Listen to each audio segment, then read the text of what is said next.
Friends welcome धमाका के blogs में आप लोग स्वागत करता हूँ। तो गाइस आज फिर से लेके आया बोरो लैंग्वेज वीडियो, एक धमाका। वीडियो को एंड तक देखना, बहुत मज़ेदार है होने वाला है इसका वीडियो। तो वीडियो को एंड तक देखना तभी आप लोग को समझ में आएगा, नहीं तो नहीं आप लोग को नहीं समझ में आएगा। तो अच्छा लगे तो सब्सक्राइब करना, नहीं लगा तो एक बुरा से एक कमेंट कर देना, अच्छा नहीं बुरा कमेंट करना। तो वीडियो को शुरू करती हूँ।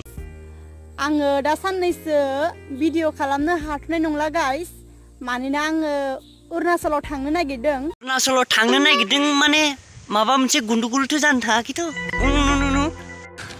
तू समझा? हाँ। नहीं तू समझा नहीं। आसामनि राजधानी नायनो।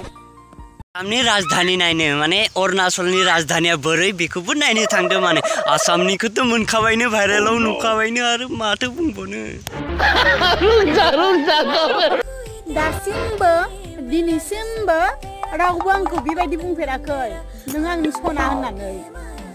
जानो हागौ आं सोरनिबा दाय मोनो। नोंखौलाय सोर सना बुंगोन? नोंखौलाय आगोलावनो सोरदोबा दाना दान जाखाबाय, नोंखौलाय सोर सना बुंबावगोन? नोंहा दाय दंखायो नालाय नोंखौलाय सोर सना बुंगोन? आंनो बुंगोनलै, आं सिंगेल नालाय।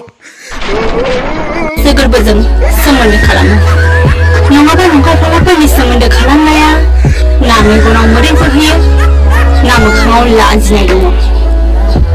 सिसि बिदि बुंनाङालै, ना लाजिनाय दं ना मोदै दं। नोंहाबोलाय लाजिनाय दंमोनब्ला बे भाइरेलखौलाय मानो जादोंमोन? खुला खुलि अपेन अपेननिखौलाय। नोंहा जुदि एसेबां लाजिनाय गैयामोनबा मानो बिदि जानांगौमोन? हा नो टेंशन नो डिस्टार्ब, रावखौबो डिस्टार्ब खालामा। हारसिं गावखौनो मोजां मोनगोन, हारसिं खुसि थागोन। हारसिं जायालै, लुबैनाय खामानिया नांखागोन नोंनो सानसेबाबो। बे खामानिखौ माने भिडिअ दिनै सांसिम भिडिअखौ मोजां नांबा लाइक शेयार कमेन्ट आरो साबस्क्राइब खालामनो दाबाव। लोगोसेनो बेसेनो हायो बेसे शेयार खालाम बे भिडिअ बेनिसिम मोनहैनांगौ। आरो लोगोसेनो आंनि चेनेलाव गोदान बा साबस्क्राइब खालामना गालां फंबायखौ साननानै फंबाय होनना सानना। आरो मोजां नाङाबा आनसाबस्क्राइब खालाम, लोगोसेनो कमेन्टखौ मोजां मोनसे हरबो, दा गाज्रि हर।